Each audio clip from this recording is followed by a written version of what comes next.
Hello everyone, welcome back to my YouTube channel. ಎಲ್ಲರೂ ಹೇಗಿದ್ದೀರಾ? ಚೆನ್ನಾಗಿದ್ದೀರಾ ಅಂತ ಅನ್ಕೋತೀನಿ. ಇದು ಬಂದು ಟ್ಯೂಸ್ಡೇ ಮಾರ್ನಿಂಗ್ ವ್ಲಾಗ್ ಆಗಿರುತ್ತೆ. ನಾನು ನನ್ನ ಮಗಳನ್ನ ಮಲಗಿಸಿ ವಾಯ್ಸ್ ಓವರ್ ಕೊಡ್ತಾ ಇದ್ದೀನಿ. ಸೊ ಅದರಿಂದ ವಾಯ್ಸ್ ಸ್ವಲ್ಪ ನಿಧಾನ ಕೇಳಿಸ್ತಾ ಇದೆ. ಸೊ ಅವತ್ತು ತಿಂಡಿಗೆ ಬಂದು ಈರುಳ್ಳಿ ದೋಸೆ ಮಾಡ್ಕೊಳ್ಳೋಣ ಅಂತ ರೆಡಿ ಮಾಡ್ತಾ ಇದ್ದೀನಿ.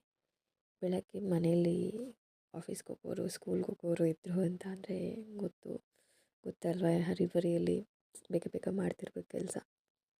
ಸೊ ಅದಕ್ಕೆ ರೆಡಿ ಮಾಡ್ಕೋತಾ ಇದ್ದೀನಿ. ಆಕಾಂಕ್ಷಂಗೆ ಯೂಶ್ವಲಿ ಈರುಳ್ಳಿ ದೋಸೆ ಎಲ್ಲ ಇಷ್ಟ ಆಗೋಲ್ಲ ಅವಳಿಗೆ. ಸೊ ನಾರ್ಮಲ್ ದೋಸೆ ಇಲ್ಲ ಮಸಾಲ ದೋಸೆ ಇಷ್ಟ. ಪ್ಲೇನ್ ದೋಸೆ ಮಾಡ್ಕೊಳ್ಳೋಣ ಅಂತೇಳಿ ಅವಳಿಗೆ ಸ್ವಲ್ಪ ಹಿಟ್ಟು ಸಪ್ರೇಟಾಗಿ ತೆಗೆದು ಇಟ್ಟು ನಮಗೆ ಅಂತ ಆನಿಯನ್ ದೋಸೆಗೆ ರೆಡಿ ಮಾಡ್ಕೊತಿದ್ದೀನಿ. ಯೂಶ್ವಲಿ ನಾವು ಈರುಳ್ಳಿ ದೋಸೆಗೆ ಈರುಳ್ಳಿ, ಹಸಿಮೆಣ್ಸಿನ್ಕಾಯಿ ತುಂಬ ಉಪಯೋಗಿಸಲ್ಲ. ಸೊ ಒಂದೇ ಒಂದು ಹಾಕಿದ್ದೀನಿ ಅಷ್ಟೇ. ಈರುಳ್ಳಿ, ಹಸಿಮೆಣ್ಸಿನ್ಕಾಯಿ, ಸ್ವಲ್ಪ ಜೀರಿಗೆ, ಕೊತ್ತಂಬರಿ ಸೊಪ್ಪು, ಕರಿಬೇವಿನ ಸೊಪ್ಪು ಹಚ್ಚಿರೋದು, ಮತ್ತು ಕ್ಯಾರೆಟ್ ಇದ್ದರೆ ಕ್ಯಾರೆಟ್ ತುರಿ ಇಷ್ಟು ಹಾಕ್ಕೋತೀನಿ. ಕೆಲವರು ಒಗ್ಗರಣೆ ಎಲ್ಲ ಹಾಕ್ಕೋತಾರೆ, ಬಟ್ ನಾನೇನು ಹಾಕಲ್ಲ ಯೂಶ್ವಲಿ. ಪಡ್ಡುಗೂ ಹಾಕ್ಕೋತಾರೆ ಕೆಲವರು. ನಾನು ಇದಕ್ಕಾದರೂ ಇದೇ ಥರನೇ ಹಿಟ್ಟು ರೆಡಿ ಮಾಡ್ಕೋತೀನಿ. ಆಕಾಂಕ್ಷೆಗೆ ಸ್ಕೂಲಲ್ಲಿ ಅವ್ರ ಫ್ರೆಂಡ್ಸ್ ಎಲ್ಲ ಡಿಫ್ರೆಂಟ್ ಶೇಪ್ಸಲ್ಲಿ ತರ್ತಾರಂತೆ ದೋಸೆ. ಸೊ ಅದೇ ಥರ ಮಾಡಿಕೊಡಮ್ಮ ಅಂತ ಕೇಳ್ತಿದ್ಲು. ಸೊ ಅದರಿಂದ ಅವಳಿಗೆ ಮಿಕ್ಕಿ ಮತ್ತು ರೌಂಡ್ ಶೇಪಲ್ಲಿ ದೋಸೆ ಮಾಡೋಣ ಅಂತ ಹೇಳಿ ದೋಸೆ ಎಲ್ಲ ಮಾಡಿಕೊಟ್ಟೆ ಅವಳಿಗೆ. ಅದೆಲ್ಲ ತಿನ್ನೋ ಅಷ್ಟರಲ್ಲಿ ಅವಳಿಗೆ ನಿಯರ್ಲಿ ಹಾಫ್ ಆನ್ ಅವರ್ ಬೇಕಾಗುತ್ತೆ. ಹಾಕ್ಕೊಡೋದು ಸ್ವಲ್ಪನೇ ಆದರೂ ಗೊತ್ತಲ್ಲ, ಮಕ್ಕಳು ತಿನ್ನೋದೇ ಲೇಟು.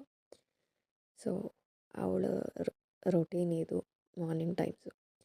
ಸೊ ಅವಳಿಗೆ ತಿಂಡಿ ಹಾಕ್ಕೊಟ್ಮೇಲೆ ಇನ್ನು ಮನೆಯವ್ರಿಗೆಲ್ಲ ಆನಿಯನ್ ದೋಸೆ ಮಾಡೋಣ ಅಂತ ಹೇಳಿ ಅವ್ರಿಗೆಲ್ಲ ಆನಿಯನ್ ದೋಸೆ ಹಾಕಿ ಕೊಟ್ಟೆ. ಮನೇಲಿ ಬೆಳಗ್ಗೆ ಹೊತ್ತಿಲ್ಲ ಯಾರು ಈ ದೋಸೆಗಳು, ರೊಟ್ಟಿ ಆ ಥರ ಏನೇ ಮಾಡಿದ್ರು ಸ್ಟವ್ ಮುಂದೆನೇ, ಹೆಂಚು ಮುಂದೆನೇ ನಿಂತಿರಬೇಕು ನಾವು ಎಲ್ಲರಿಗೂ ಹಾಕೋ ತನಕನೂ. ಸೊ ಅದಾದಮೇಲೆ ಅವಳಿಗೆ ಸ್ನ್ಯಾಕ್ಸ್ ಬಾಕ್ಸ್ ಪ್ರಿಪೇರ್ ಮಾಡ್ತಿದ್ದೆ. ಅವಳಿಗೆ ಸ್ವಲ್ಪ ಆ್ಯಪಲ್ಸು ಕಟ್ ಮಾಡಿ ಹಾಕ್ತೆ. ಆಮೇಲೆ ಬ್ರೆಡ್ ಟೋಸ್ಟ್ ಮಾಡಿ ಸ್ವಲ್ಪ ಹನಿ. ಅವಳಿಗೆ ಬ್ರೆಡ್ಡೆಲ್ಲ ಟೋಸ್ಟ್ ಮಾಡಿದ್ರೆ ಟ್ರಯಾಂಗಲ್ ಶೇಪಲ್ಲೇ ಕಟ್ ಮಾಡಬೇಕು, ಅದೇ ಥರ ಇಷ್ಟ ಅವಳಿಗೆ. ಆ್ಯಂಡ್ ಸ್ವಲ್ಪ ಕ್ಯಾರೆಟ್ಸು ಆ್ಯಂಡ್ ಒಂದು ಬಿಸ್ಕೆಟ್ ಹಾಕಿ ಪ್ಯಾಕ್ ಮಾಡಿದ್ದೀನಿ ಅವಳಿಗೆ ಲಂಚ್ ಬಾಕ್ಸು. ಎಲ್ಲ ಆದಮೇಲೆ ರೆಡಿಯಾಗಿ ಹೊರಟಳು ನನ್ನ ಮಗಳು ಸ್ಕೂಲಿಗೆ. ಇವತ್ತು ಅವರಪ್ಪ ಡ್ರಾಪ್ ಮಾಡ್ತಿದ್ದಾರೆ.